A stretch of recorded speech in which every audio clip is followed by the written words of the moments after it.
AP liquor స్కామ్కు సంబంధించి కీలక పరిణామం చోటు చేసుకుంది.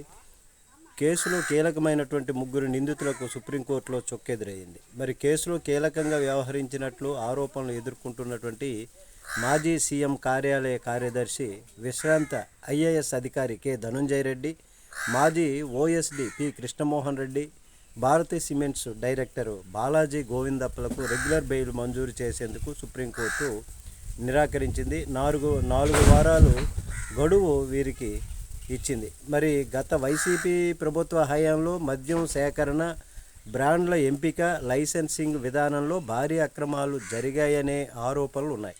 మరి దానివలన ప్రభుత్వ ఖజానాకు సుమారు 3,500 కోట్ల మేర నష్టం వాటిల్లిందని సిఐడి అభియోగాలు మోపింది. ఈ క్రమంలోనే ధనుంజయ రెడ్డి, కృష్ణమోహన్ రెడ్డి, బాలాజీ గోవిందప్పలను అధికారులు అరెస్ట్ చేశారు. మరి విచారణ సందర్భంగా ప్రభుత్వం తరపున న్యాయవాదులు కీలక అంశాలను కోర్టు దృష్టికి తీసుకొచ్చారు. ముగ్గురు నిందితులు ఇప్పటికే డిఫాల్ట్ బెయిల్ పైన బయట ఉన్నారని సుప్రీంకోర్టుకు తెలిపారు. మరి గతంలో ఏసీబీ కోర్టు వీరికి డిఫాల్ట్ బెయిల్ మంజూరు చేస్తే ఏపీ హైకోర్టు ఆ బెయిల్ను రద్దు చేస్తూ సరెండర్ కావాలని ఆదేశించింది అని పేర్కొన్నారు. మరి హైకోర్టు తీర్పును సవాల్ చేస్తూ నిందితులు సుప్రీంకోర్టును ఆశ్రయించారు. అయితే ప్రస్తుతం సరెండర్ అవ్వకుండా అత్యున్నత న్యాయస్థానం వారికి వెసులుబాటు కల్పించింది.